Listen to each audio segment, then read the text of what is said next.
Bonjour à tous, bienvenue dans ce second numéro de One Shot sur Script.fr. Heureux enfin de pouvoir reparler cinéma. Alors la semaine dernière, pour ce premier épisode, nous avions évoqué le film de Bryan Singer, X-Men Apocalypse, film de super-héros qu'on attendait pas vraiment. Et aujourd'hui, pour ce second épisode, on change totalement d'univers. Alors là, c'est du différent, c'est Warcraft, le commencement de Duncan Jones. Alors, autant l'avouer, c'était le film que je n'attendais, encore une fois, mais absolument pas du tout. L'Heroic Fantasy, c'est pas ma came, Warcraft non plus, je suis pas un gamer.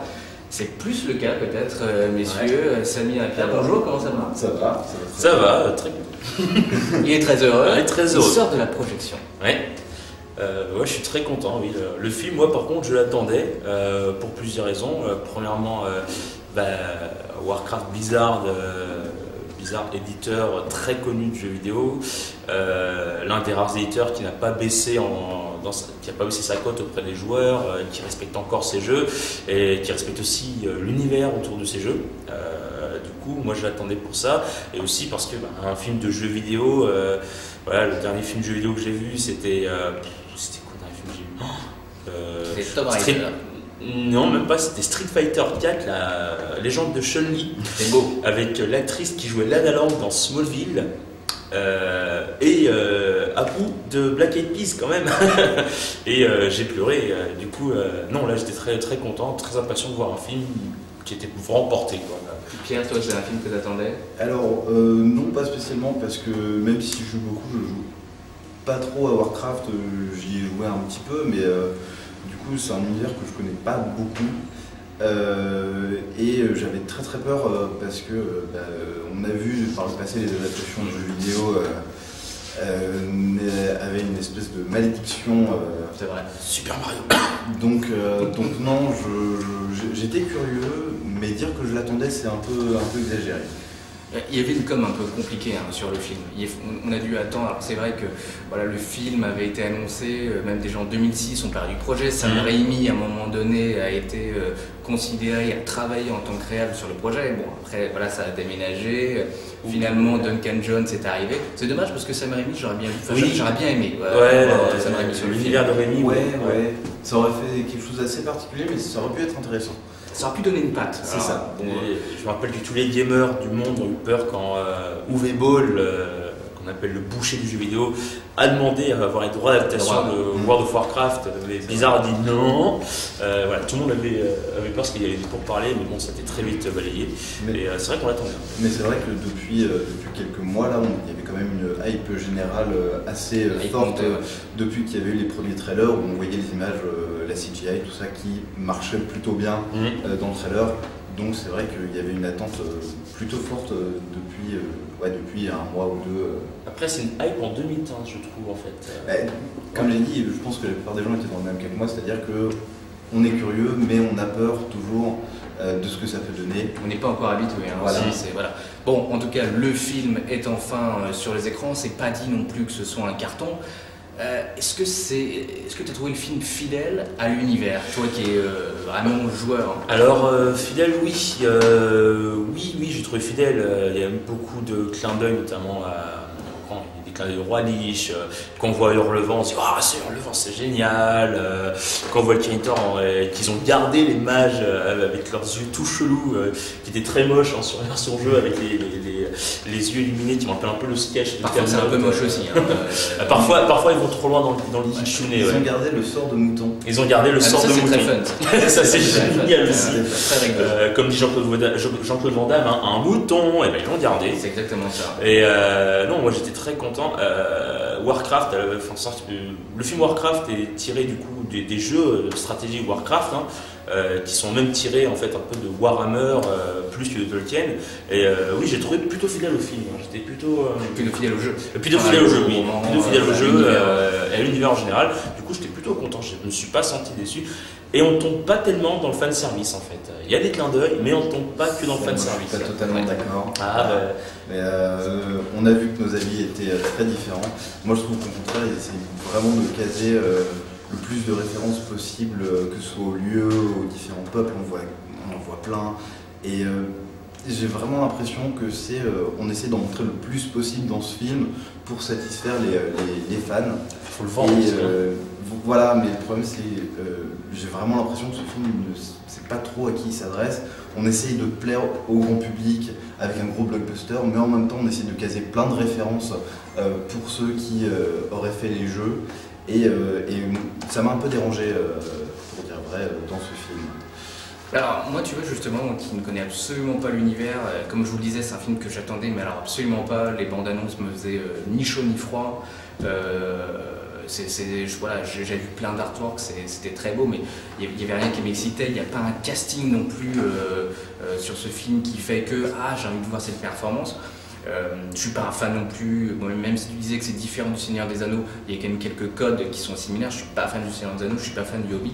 Et pour autant, tu vois, le film a plutôt plu. Alors, c'est pas un chef-d'œuvre, c'est pas le meilleur blockbuster de l'année. Pour autant, je me suis pas ennuyé. Je trouve que voilà, j'ai été très satisfait, tu vois, des effets spéciaux. La motion capture, elle est super. On s'attache plutôt au personnage, même s'il y a un rythme. On en parlera tout à l'heure. Il y a un montage qui est parfois très cut. Malgré tout, il y a quand même un rythme. Voilà, on n'en perd pas une miette, c'est pas non plus du la scène de fin, c'est pas du surplus comme parfois on l'a sur des blockbusters actuels où c'est vraiment, il y a 10 millions de personnages, des explosions de partout, etc. Alors on ne tombe pas non plus dans ce jeu. Tu disais il y a beaucoup de choses dans le film, mais finalement tu vois pour moi, ou pour un spectateur comme moi qui connaît absolument rien sur cette franchise, on se dit, on ressort en tout cas de la salle en se disant on a peut-être envie de voir la suite justement, ça suscite l'intérêt, on redevient curieux. Alors tu vois, je n'étais pas du tout avant la sortie, mais maintenant je suis curieux, même limite tu vois, d'en apprendre un peu plus sur certains personnages, sur voir comment est-ce que l'adaptation est fidèle ou non, quelles sont les différences justement. En tout cas voilà, moi c'est mon point de vue en sortant du film en tant que total novice de cet univers. C'est beau, mais ça ne suffit pas à faire un film. C'est vrai. C'est que, alors déjà tu disais par rapport aux effets spéciaux, moi j'ai trouvé que les effets spéciaux marchaient très bien isolés, mais pas, c'est-à-dire que les orques sont très beaux, les effets spéciaux des paysages, tout ça sont très beaux, mais tu mets un nain ou un orque à côté d'un acteur réel, un petit décalage qui se fait et qui provoque un petit... Tu vois, tout à l'heure tu me disais ça, je ne comprenais pas de cette façon. Par contre, il est vrai que moi en tant que spectateur, je comprends très vite là où ils ont filmé sur du fond vert et là où ils ont tourné sur du réel. Je trouve que ça manque un peu de réel. Il y a un moment donné, c'est vraiment du too much. C'est-à-dire que bon, c'est bien le fond vert, effectivement pour ce genre de film c'est nécessaire, on ne peut pas se jouer à la Nolan et absolument tout faire, même s'ils auraient pu probablement, même peut-être un peu maquiller des mecs, ou prendre des marionnettes, des puppets, il y a des choses qui sont très bien aujourd'hui là-dessus. Parfois c'est too much et ça se voit. Les scènes de vol par exemple sur la créature, alors, on n'y croit pas du tout, le gars avec les cheveux dans le vent. Mais c'est vrai que maintenant que tu le dis, en fait, en y repensant, on se rend compte que c'est pas la CGI qui dérange, c'est tout le film. Contraste. C'est le contraste, et en fait c'est presque l'humain qui dérange dans l'univers de CGI. Parce qu'il n'y aurait que les nains, les mages, les orques, ça m'aurait pas du tout dérangé. Les orques sont vraiment magnifiques, les nains sont magnifiques, mais les humains du coup font tâche dans l'univers. Pour autant, tu vois, je pense que malgré tout, pour le spectateur, ils sont nécessaires parce que sinon ils s'emmerdent. Et c'est la critique, à mon avis, qui serait sortie, c'est ok, c'est super, on a vu un jeu vidéo au cinéma. Alors, oui. Ou en ce cas-là, c'était uniquement un film d'animation. Mais on va dire que l'ambition du projet, je pense, aurait été vraiment moins. Ça aurait été une adaptation animée. Oui, mais bon, là du coup, je vais passer plus sur l'histoire en elle-même, mais au niveau de l'histoire qui est racontée, on m'aurait fourni un film le film dure 2 heures. 2 heures. On m'aurait fourni un film de 2 heures que sur les orques. Ça aurait été probablement plus épique. Ça aurait été vachement mieux parce que tous les passages humains sont pour moi assez maladroits. Alors que les orques, les orques ça change vraiment, ça apporte vraiment au film, je trouve. Ils sont même émouvants. Ils sont très émouvants, on apprend plus. Voilà, c'est fini l'époque Donjons et Dragons ou Lord of the Rings où on voit un orque, on tue, basta, point bas. Après c'est émouvant ceci, c'est dans le jeu vidéo, pour ceux qu'on entend c'était pareil. Hein. Tu vois l'orque, tu le buts, point barre. Mais pour revenir sur le film, j'ai d'ailleurs trouvé en règle générale que au niveau du jeu d'acteur, les orques étaient beaucoup mieux que les humains. Ouais. Et je trouve ça assez drôle de se dire que les personnages qui ne sont pas humains jouent curieux. plus humainement que... c'est vrai que je le disais, à mon sens, le film manque vraiment d'un bon casting, d'un casting fort, des têtes d'affiche, ne serait-ce qu'en termes de marketing. Et à un moment donné, bon, le film a une fin qui est ouverte, on se doute que de toute manière avec l'univers bizarre, ils veulent impulser une franchise, mais pour les suites, il va vraiment falloir qu'il y ait un casting plus solide. Alors, il faudra un casting pour le marketing et il faudra aussi un casting pour le jeu, revoir le cast parce que c'était vraiment très très variable. On passait d'un acteur qui était bon, notamment je pense au chef orc, ou même la plupart des orques en général jouaient très bien la bestialité. Et à côté on avait des humains qui récitaient de manière totalement plate et très shakespearien même. Et ça devenait très très chiant à regarder quand il y avait des échanges d'humains. Les acteurs humains étaient chiants. Moi, je me suis vraiment emmerdé à chaque fois. Et des fois, je rigolais.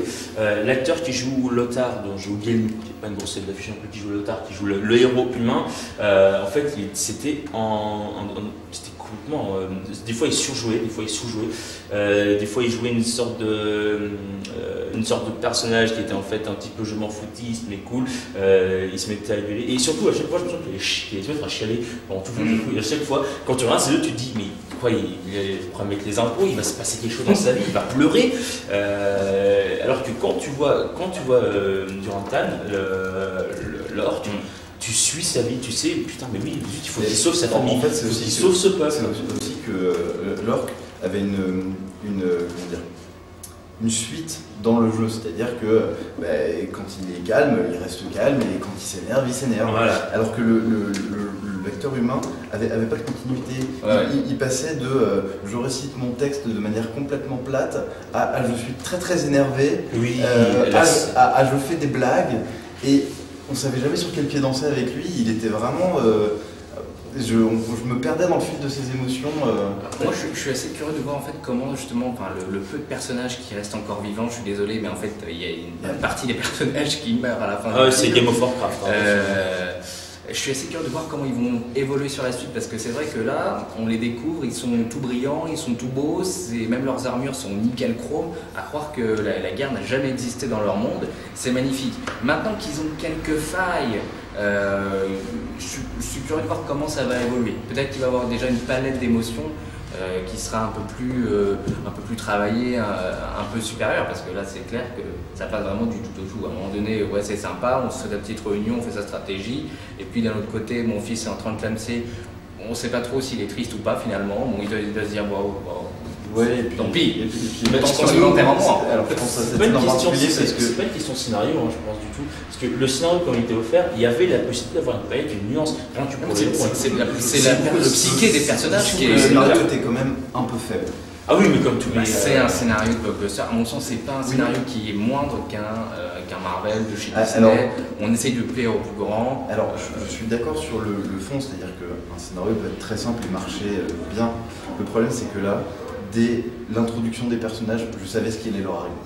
Je savais qui était le méchant, je savais qui allait mourir, et je savais comment il allait mourir. Après, le personnage, beaucoup de personnages, par exemple, le personnage du fils, c'est un personnage objet. C'est un personnage très bien qu'on sait très bien que le fils, il va mourir, c'est obligé. Bon, au bout des 2-3 scènes, on le sait parce qu'il est blessé. Il veut que papa soit fier de lui. Il veut bosser pour la gloire de Azeroth. C'est mignon tout ça. On sait que tu vas crever. Il aurait même limite fallu le tuer dès le début. On va voir quelque chose. Là, on savait. Cette scène m'a marqué. J'ai deux choses très importantes sur cette scène. D'abord, la scène de la mort du fils. Elle est juste, je la trouve hyper forte émotionnellement. Je trouve qu'elle est très bien faite. Mais le fils, on nous l'a montré 2 fois en coup de vent, du coup on n'en a juste rien à battre du fils. La scène, le fils, on nous l'aurait plus introduit, on nous aurait plus montré un peu la vie de famille du héros. On aurait vraiment eu, je pense, une vraie émotion dans cette scène. Même pour le père, on n'est pas si triste que ça. C'est ça, c'est ça. Mais surtout que le père, de toute façon, 2 scènes plus tard, on le revoit, il fait bon, on va péter la gueule aux orques. Bah, il est vénère. Il est vénère, il est en mode vraiment, bon, bah, moi j'y vais. Et encore la scène miteuse on le voit en train de picoler après la mort de son fils. On le voit même pas picoler. On le voit allongé sur. C'est fini, on le voit allongé sur le bas avec une coubide. Mais je suis pas content, mais c'est pas grave. Je vais quand même embrasser le rush romantique du film. C'est pas grave, je vais l'embrasser comme ça. La nana, ils le connaissent depuis 3 jours. Ça va vite maintenant, c'est le monde moderne. Alors, Tinder, c'est violent. C'est mon principal reproche au film, c'est que tout va trop vite. Ils veulent vraiment faire plein de choses. D'ailleurs, un point qu'on n'a pas abordé, mais le film n'a pas de thème marquant. Ah bah j'ai bien aimé justement le thème générique qui revient parfois. Ouais, mais je trouvais que la musique passait vraiment à la trappe. Pour un film comme ça, on s'attend à une musique qui soit c'est du Seigneur des Anneaux par exemple, qui rajoute de l'épique et je trouvais que ça manquait. Encore une fois, ils ont proposé un produit et pas forcément à mon sens un vrai long métrage. À mon avis, il va vraiment falloir attendre 1 ou 2 films si la franchise continue, et elle continuera probablement, pour véritablement voir quelque chose qui soit plus précis, qui soit plus cinématographique, qui soit plus pensé, etc. Après, ils ont pris leur franchise la plus connue, la plus célèbre. Bien sûr. Mais ils en ont d'autres qui sont toutes aussi célèbres, même peut-être certaines plus connues en ce moment. Moi, je pense qu'on aura un film StarCraft. Je pense clairement qu'on aura un. Ça dépend. Parce que c'est la franchise qui tourne le plus en ce moment. Je pense aussi qu'on aura un film. Le film Overwatch qui est quasiment annoncé, qui lui, je pense, ils mettront plus de. Parce qu'il sera complètement en CGI, mais il n'y aura pas d'humain. Il n'y aura pas d'humain, celui-ci sera complètement en CGI, film d'animation. Parce que. Non, on dirait du New Hero 6. Quand tu vois l'univers, on dirait Big Hero 6, le nouveau héros de chez Marvel, que je vous conseille à ceux qui n'ont toujours pas vu. Arrêtez la vidéo, allez le voir maintenant. Voilà, l'univers graphique est quasiment le même, tout aussi beau, et on sent qu'ils veulent faire quelque chose avec. Vu l'histoire là-dessus. Ils vont attaquer d'autres franchises, c'est sûr. Ça va beaucoup. Je pense que là, on a un tournant où on a les 2 grosses sorties avec Warcraft et Assassin's Creed avec Michael Fassbender qui vont arriver. Angry Birds qui est passé là. Il y a Angry Birds qui est passé. Ratchet & Clank. Là, on est dans une série de films. Oui, mais Ratchet & Clank et Angry Birds sont des films qui s'adressent aussi beaucoup aux jeunes, aux enfants. Et là, on a 2 films qui se veulent plus adultes. Ado-adultes. Et alors, je pense qu'on a un tournant de est-ce que ça marche ou pas. Justement, est-ce que vous y croyez? Alors toi, je sais que Samir, tu avais fait d'ailleurs un petit article sur Script.fr où tu comparais au comic book movie. Moi personnellement, je suis beaucoup plus mitigé, voire négatif. Il n'y a pas le même background là quand même. Enfin, à mon sens, sur l'univers du comic book et l'univers des jeux vidéo. Là où je suis d'accord, c'est une évidence. Hollywood va s'emparer des jeux vidéo. Est-ce que ça va être le même phénomène que les super-héros? Alors, à l'heure actuelle, je n'y crois pas du tout. Le super-héros, les comics sont 75 ans d'histoire. Le jeu vidéo, on entame, on va dire, je parle de l'âge d'or. T'oublies de dire aussi un truc, c'est que 75 années qui a touché plusieurs générations, 3 générations, plusieurs âges, autant hommes que garçons. Ce qui n'est pas tout à fait le cas du jeu vidéo, même si il tend depuis plusieurs années à véritablement se démocratiser, mais ça reste différent. Spider-Man, tout le monde le connaît. Ma grand-mère connaît Spider-Man. Alors le jeu vidéo, je pense, je suis d'accord avec toi sur le fait que je pense que ça ne marchera pas. Mais pas pour je dis pas que ça marchera pas. Je pense que ça va marcher. Oui, ça va marcher au niveau des entrées, mais au niveau de je pense pas qu'il y ait une mode qui va arriver aussi folle. Alors, je pense qu'il y a un vrai problème, c'est que on a les premiers jeux vidéo qui ont été adaptés, genre Mario, tout ça, où le problème c'est que ce sont des vieux jeux où il n'y avait pas vraiment de scénario, et donc on va avoir un problème là de cohérence. Et à l'inverse, maintenant, le jeu vidéo est quand même de plus en plus cinématographique. Le jeu vidéo s'inspire du cinéma et vice versa. Et le problème, c'est qu'avec des jeux vidéo comme par exemple on a eu la sortie récemment de Uncharted 4, qui est extrêmement cinématographique, qu'on dit même que c'est l'Indiana Jones du jeu vidéo. Le problème, c'est qu'on va arriver à un moment où si les médias sont vraiment très mêlés, ils ne vont pas pouvoir se mettre sur l'autre.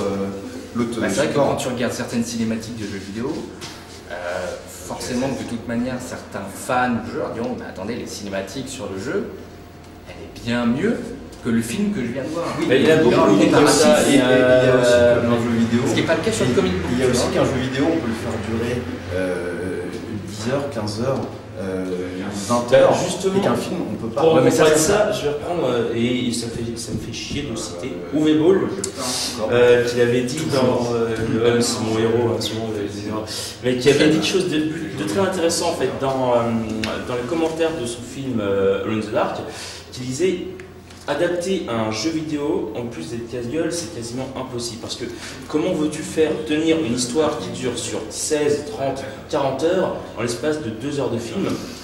Mais je dirais de la même manière que par exemple aujourd'hui tu adaptes un comic book, tu regardes Civil War par exemple, bon, même si le film n'est pas une adaptation directe, pour autant c'est un arc qui a duré 6 à 7 mois, ils l'ont adapté en 2 heures, mais ils l'ont adapté. C'est là où justement à un moment donné il se doit d'avoir un travail cinématographique et scénaristique, savoir comment les codes d'un jeu vidéo, autant sur l'histoire que visuellement, on puisse les retranscrire au cinéma. Il y a des fois ça va être plus compliqué, des fois peut-être on pourrait adapter un jeu sur une trilogie et pas uniquement sur un film. Warcraft, c'est ce qu'il fait. C'est ce qu'il fait, il adapte les codes de son univers, du jeu vidéo. Le code, par exemple, les cercles magiques qu'on voit, c'est complètement le technique de téléportation, c'est les sigles, on reconnaît complètement le fait de l'adaptation, on la reconnaît. Ainsi que le temps de l'adaptation, le fait que ça prend un peu de temps, on reconnaît. On reconnaît aussi, par exemple, les yeux contrôlés chelous, là, des mages. C'est un code du monde de Warcraft qui est sur quasiment tous les mages puissants. Et du coup, on reconnaît les codes et je pense qu'on verra qu'Assassin's Creed aussi, comment ils vont faire pour... si aussi ils mettent bien l'Animus, qui est un code du jeu, eh ben ce sera une bonne adaptation. Je pense qu'Assassin's Creed, au moins visuellement, cinématographiquement, ça peut véritablement être un tournant. Sans que ça impulse une véritable mode, mais ça peut être un tournant intéressant. Les studios vont faire confiance, si jamais ça marche, ils vont faire confiance. Mais on voit déjà sur la toile, on en parlait tout à l'heure, on voit déjà sur la toile des réactions mécontentes par rapport à Assassin's Creed, parce que l'Animus ne ressemble pas du tout à ce qui était dans le jeu vidéo, il ressemble à un espèce de... Ça me rappelle l'octopus de... Non, ça me rappelle un peu le cockpit de Pacific Rim, le fait d'être comme ça, de marcher. Et aussi parce qu'ils ont déclaré officiellement, ce que je trouve qui est complètement se tirer une balle dans le pied, que le film serait à peu près 35% dans le passé et tout le reste dans le présent avec l'Animus, parce que Michael Fassbender est intéressé par le principe de l'Animus.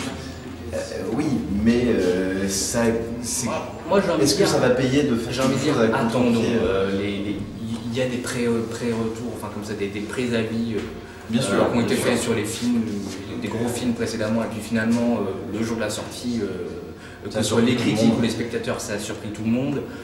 Assassin's Creed, le film va peut-être proposer autre chose qui plaira peut-être aussi aux fans. Il y a un moment donné, le cinéma est là aussi pour proposer autre chose. Sinon, dans ce cas-là, on fait une cinématique qui dure 2 heures. Exactement. Ça s'appelle The Order. Voilà. Bon, est-ce que vous conseillez quand même de voir Warcraft au cinéma?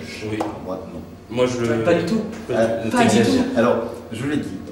Faut pas le voir, parce que quand je suis sorti du film, j'ai dit c'est un peu de la merde. Alors on n'est pas au niveau d'une adaptation de Dragon Ball Evolution. Dieu merci. Touche du bois.